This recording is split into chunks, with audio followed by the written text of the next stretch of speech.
विद्यालय के आदरणीय प्राचार्य जी, बहुत अच्छा संचालन कर रहे संचालक महोदय,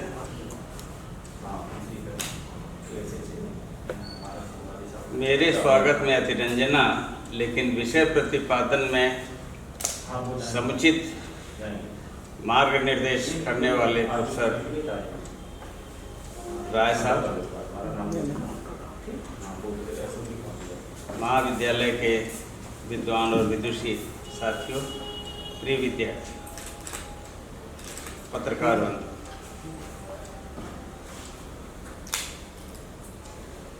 कोई भी दिवस जब हम मनाते हैं तो हो सकता है शेष दिवस उत्सव के रूप में मनाते हैं, लेकिन जब 14 सितंबर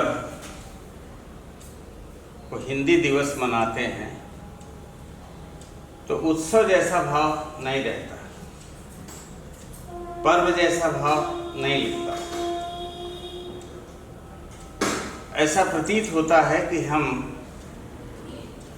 किसी ऐसे प्रयोजन के लिए एकत्र हुए हैं जिसके लिए अब भी संघर्ष करने की आवश्यकता है। बहुत सारे बिंदुओं की ओर ध्यान आकृष्ट किया गया है और विषय वास्तव में हम सब लोगों के समझने लायक है, और ये केवल 14 सितंबर को समझने लायक नहीं है, बल्कि नित्य अपने जीवन में हिंदी के प्रयोग और हिंदी की स्थापना के लिए निरंतर संघर्ष की प्रेरणा जगाने का कार्य आज का दिवस करता है।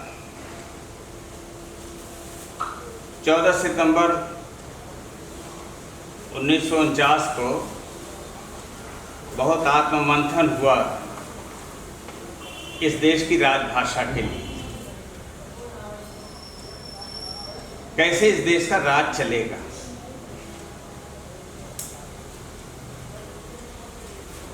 और उस सभा ने ये तय किया, जो संविधान द्वारा संगठित थी, जिसको ये अधिकार प्राप्त था कि अपना सुझाव दे, कि इस देश का राज्य संचालन करने के लिए राजभाषा, official language, state language Hindi होगी, जो देवनागरी लिपि में लिखी जाएगी।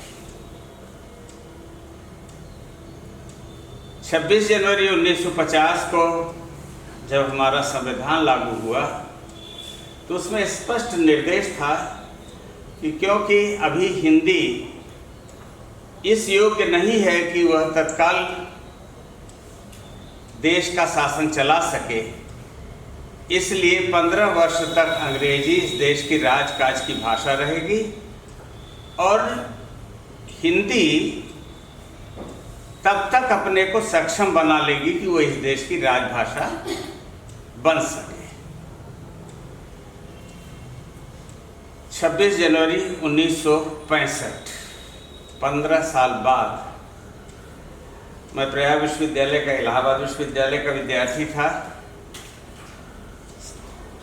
हिंदी और अंग्रेजी समाचार पत्रों के मुख्य पृष्ठ का समाचार यह था कि आज से इस देश के कामकाज की भाषा, राज्य संचालन की भाषा, न्यायालयों की भाषा हिंदी होगी।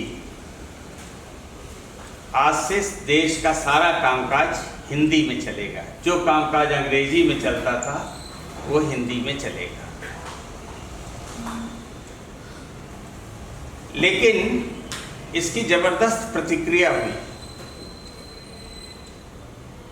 दक्षिण भारत के राज्यों तमिलनाडु, केरल, आंध्र और कर्नाटक में हिंदी के विरोध में राष्ट्रीय ध्वज जलाए गए, संविधान की प्रतियां फाड़ी गईं और कहा गया हिंदी हम पर थोपी जा रही है, यह हिंदी का साम्राज्यवादी रूप है, हम इसे बर्दाश्त नहीं करेंगे।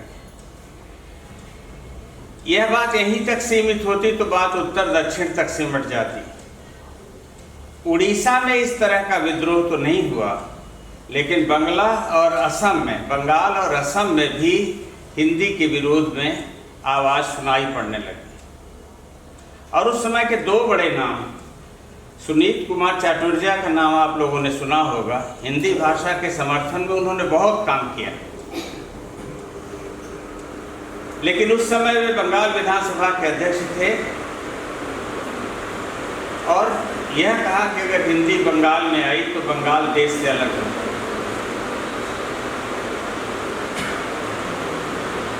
चक्रवर्ती राजगोपालाचारी, जिनको हम लोग हिंदी का दक्षिण भारत का बहुत बड़ा समर्थक मानते हैं, वो यहाँ भारतीय वायसराय भी थे। उन्होंने भी हिंदी का विरोध किया और अंग्रेजी आगे के समय के लिए बढ़ा दी गई। कहा गया जब हिंदी इस योग्य हो जाएगी कि वो राजकाज चला सके, तब अंग्रेजी को अपने आप यह निर्णय लेना होगा कि वह अब राजकाज की भाषा न रहे। 26 जनवरी 1965 के बाद आज ये 14 सितंबर 2021 है। अंग्रेजी की स्थिति में कोई फर्क नहीं पड़ा। इतने सारे अंग्रेजी माध्यम के विद्यालय खुलने के बाद आज भी अंग्रेजी समझने वाले, पढ़ने वालों की जो संख्या है वो 3 करोड़ से ज़्यादा नहीं है, जो अंग्रेजी समझ सकते हैं, बोल सकते हैं और पढ़ सकते हैं। केवल ऐसे लोग जो कुछ दिन अंग्रेजी में ABCD पढ़े, कक्षा 8, 9, 10 पास हो गए, जिन्हें न हिंदी आती है तो हिंदी नहीं आती तो अंग्रेजी क्या आएगी, इनको भी जोड़ लें तो ये संख्या 4 करोड़ जाती है। इस 4 करोड़ की जनसंख्या वाले लोग, जिनमें शीर्ष नेता शामिल हैं, जिनमें शीर्ष, जैसा संचालक महोदय कह रहे थे कि अंग्रेजी दान लोग भारतीय प्रशासनिक सेवा में ज़्यादा आते हैं, हिंदी वाले कम आते हैं। अंग्रेजी भाषी और अंग्रेजी में रुचि रखने वाले वरिष्ठ प्रशासनिक अधिकारी, सर्वोच्च न्यायालयों के माननीय न्यायाधीशगण, देश के हिंदी भाषी राज्यों की जिनकी बड़ी संख्या है उनमें स्थापित उच्च न्यायालयों के माननीय न्यायाधीशगण, जिला न्यायालयों में केवल मजिस्ट्रियल कोर्ट छोड़ दीजिए, चीफ जुडिशियल मजिस्ट्रेट तक तो हिंदी में काम होता है, लेकिन जैसे ही सेशन में मामला आता है, जिला सत्र न्यायाधीश का न्यायालय, उसमें सारे के सारे जजेस 1-2 को छोड़कर अंग्रेजी में फैसले करते हैं और उसके पीछे कारण गिनाते हैं। जुडिशरी से मेरा बहुत दिनों तक संबंध रहा है। जो न्याय जस्टिस बोर्ड का मैं लंबे समय तक सदस्य रहा और किशोर न्याय अधिनियम के अंतर्गत जो किशोरावस्था में अपराधी होते हैं उनके दंड आदि की व्यवस्था से जुड़ा रहा। मैंने उनसे पूछा कि आप तो CJM होने तक बड़ी अच्छी हिंदी लिखते थे, जैसे ही आप एडिशनल सेशन जज बने, ADJ बने, आपने अंग्रेजी में लिखना क्यों शुरू किया? तो उन्होंने कहा हमने अभी अपने को जोड़ा है, हमारी उम्र इतनी है कि हम हाई कोर्ट पहुँच सकते हैं, लेकिन अगर अंग्रेजी में फैसले नहीं लिखेंगे तो मेरा उच्च न्यायालय में प्रमोशन नहीं होगा, इसलिए मुझे अंग्रेजी में लिखना पड़ा। अब इटावा में अपराध करने वाला अपराधी, अपराधियों की पैरवी करने वाले लोग कोई अंग्रेजी नहीं जानते, लेकिन उनका फैसला अंग्रेजी में लिखा जाता है। ये सामान्य सी स्थिति इस देश की है, लेकिन अब मैं आपको थोड़ी गंभीरता की तरफ ले चलना चाहता हूँ। गंभीर होकर सोचो। अंग्रेजी युग की बात अभी हम नहीं करेंगे। लगभग 1000 साल पुराना हिंदी साहित्य का इतिहास आप पढ़ते हैं, वीर गाथा काल से। हिंदी भाषा का वजूद उससे भी पहले से है।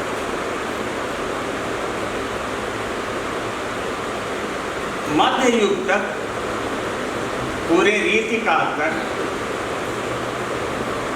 आधुनिक युग के आने के पहले भारतेंदु जी का जन्म 1850 में हुआ, तो भारतीय जी भी कोई पैंट शर्ट पहन के पैदा नहीं हुए थे, वो भी भारतीय परिवेश में थे। आधुनिक काल का सूत्रपात हम उस समय से करें, उसे आप मान लीजिए कि ईस्वी में अगर याद करें तो 1900 ईस्वी तक हिंदी साहित्य और संस्कृति की भाषा के रूप में प्रतिष्ठित थी। मध्य युग को, भक्तिकाल को हिंदी साहित्य का स्वर्ण युग कहा जाता था। शासन किसी का भी रहा हो, लेकिन साहित्य के क्षेत्र में हिंदी प्रतिष्ठित थी। राजाओं का उसे आश्रय कभी नहीं मिला। वीरगाथा काल में कुछ छुटपुट लोगों का मिला, लेकिन बाकी लोग तो ऐसे थे जो राजकाज से दूर रहते थे। सिद्धों का पूरा साहित्य, पूरा नाथ साहित्य, जैनियों का साहित्य, ये बिल्कुल राजाश्रय से जुड़ा हुआ नहीं था। लेकिन हिंदी का प्रचार प्रसार तेजी से बढ़ रहा था, और इस बढ़ने का स्वरूप अगर देखना हो तो रामानंद तक। भक्ति द्राविड़ उपजी लाए रामानंद। द्रविड़ क्षेत्रों में भक्ति का प्रारंभ हुआ, लेकिन उसे उत्तर भारत में और शेष भारत में ले जाने का काम स्वामी रामानंद जी ने किया। वो हिंदी भाषी थे। प्रयाग में उनका जन्म हुआ था, वाराणसी को केंद्र बना के रहते थे। स्वामी रामानंद जी ने जो कुछ भी प्रचार किया, और उसके बाद कबीरदास उनके शिष्य हुए, उन्होंने जो कार्य किया, संतों ने जो कार्य किया, भक्तों ने जो कार्य किया, वह साहित्य की अभिवृद्धि वाला कार्य था। हिंदी को उस समय तक किसी चुनौती का सामना नहीं करना पड़ा। मुस्लिम युग में हिंदी लोक मानस में लोगों के हृदय पर राज करने वाली भाषा थी। फारसी पढ़ने वाले लोग राजाओं से जुड़े हुए थे, बादशाहों से, उनकी बादशाह चलती थी। 1834 में मैकाले आता है, ईस्ट इंडिया कंपनी के राज,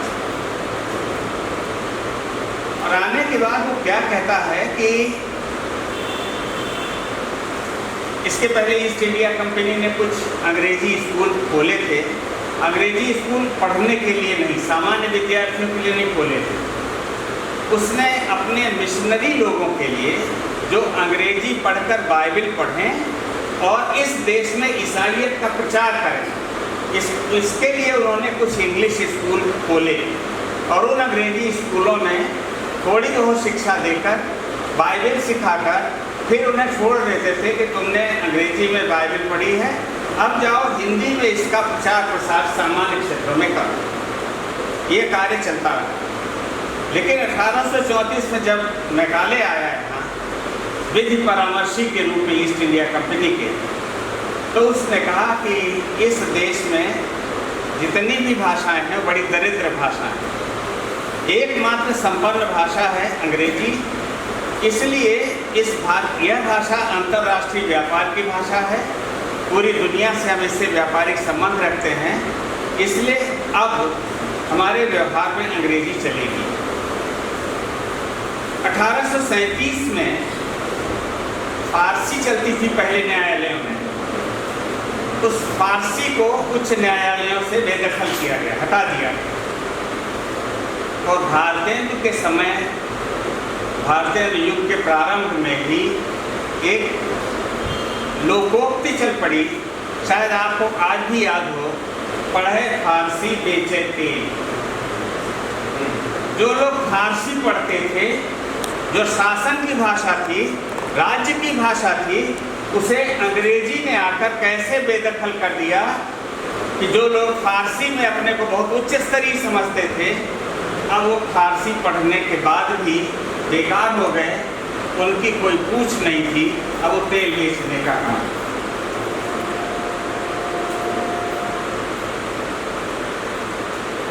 यह एक रास्ता भी,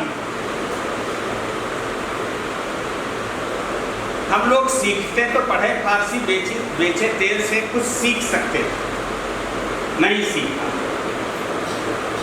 1854 में मैकाले के ही समय विश्वविद्यालय अधिनियम एक बनाया ईस्ट इंडिया कंपनी ने, और 3 विश्वविद्यालय 5-6 वर्षों के अंतराल में स्थापित हो गए, बम्बई, मद्रास और कलकत्ता।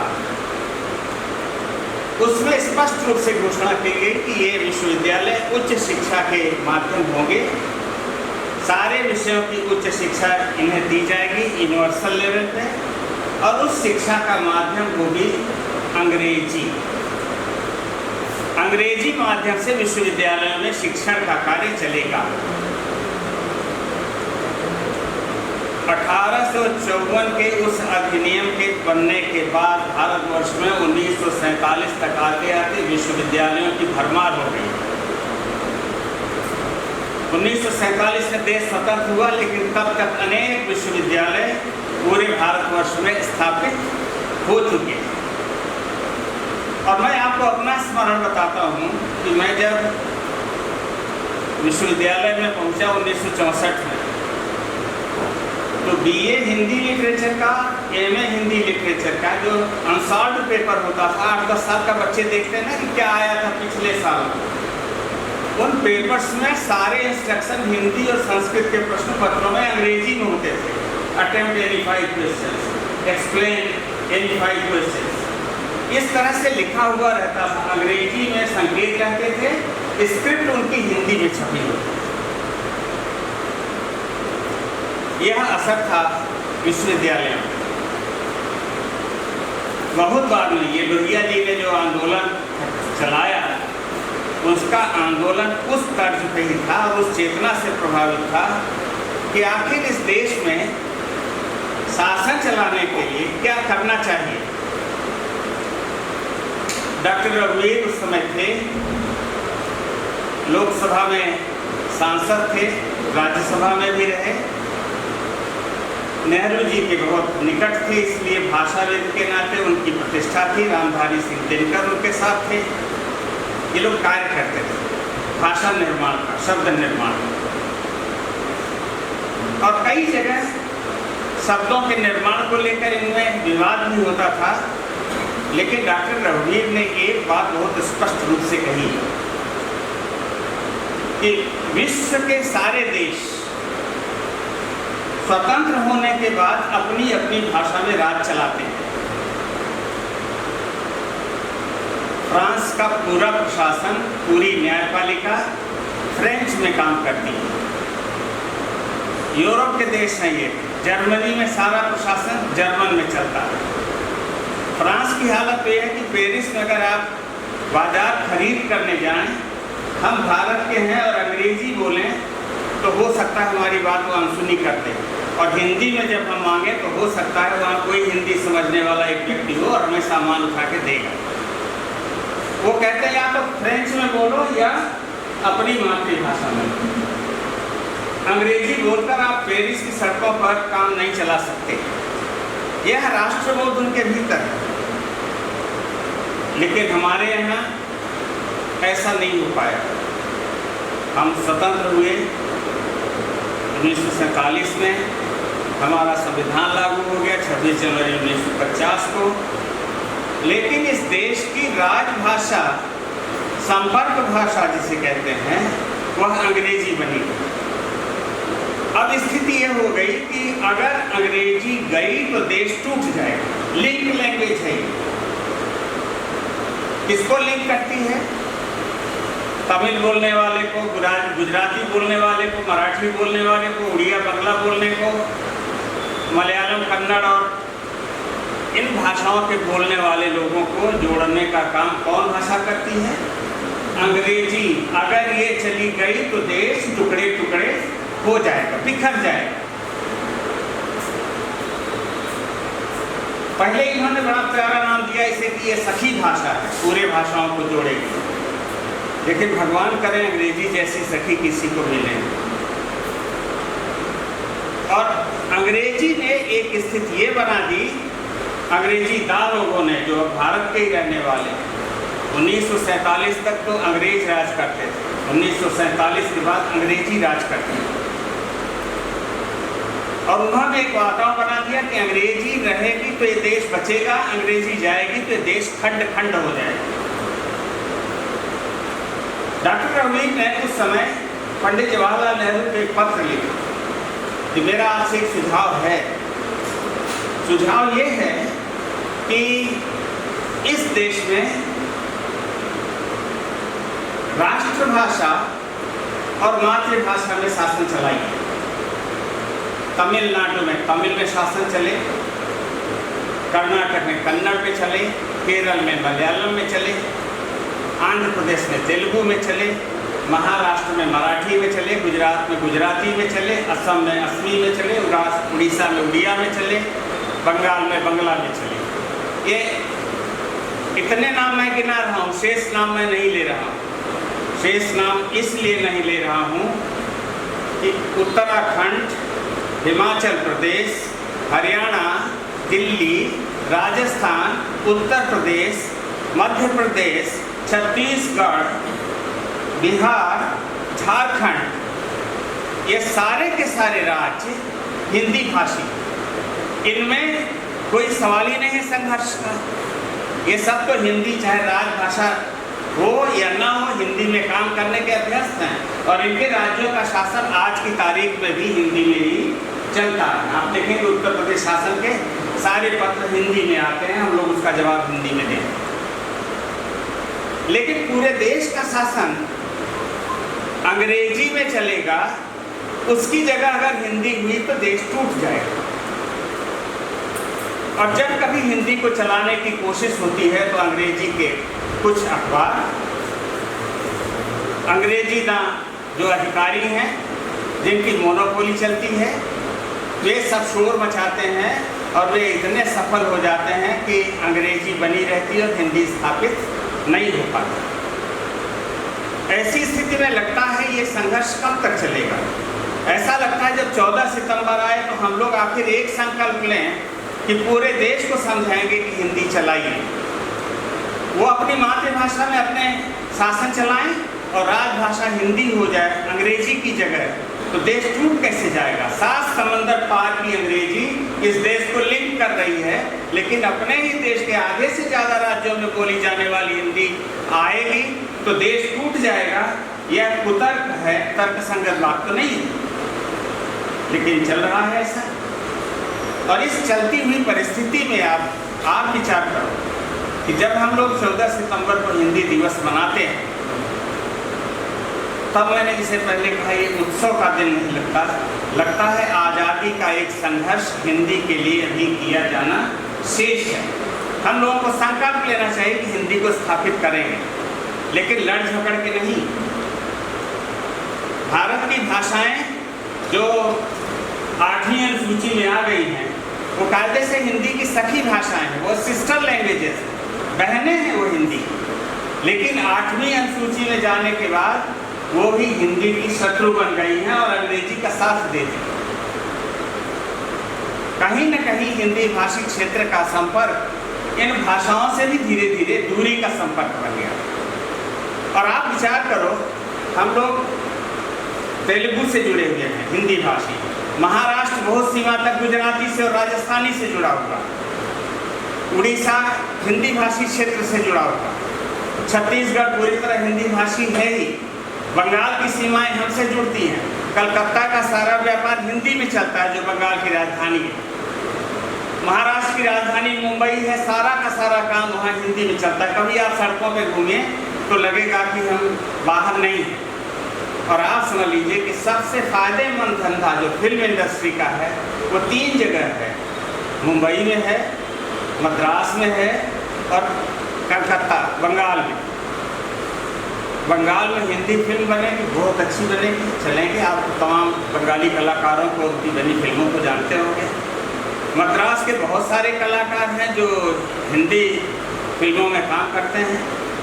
अभी दिवंगत हो गई हैं जो तमिलनाडु की मुख्यमंत्री थी जयललिता, उन्होंने हिंदी फिल्मों में अभिनय के साथ अपने कैरियर की शुरुआत की, लेकिन मुख्यमंत्री हो गई तो उन्हें हिंदी से शत्रुता लग रही थी, उन्हें अंग्रेजी ज़्यादा निकट लग रही थी। और आप ये निश्चित मान, जैसे हम लोग बहुत अंग्रेजी नहीं जानते, वैसे तमिल भाषी भी अंग्रेजी नहीं जानता, तेलुगु भाषी भी नहीं जानता, कन्नड़ भाषी भी नहीं जानता, मलयालम भाषी भी नहीं जानता, उड़िया और बंगला भाषी भी अंग्रेजी उतनी जानता है जितनी हम सब लोग जानते हैं।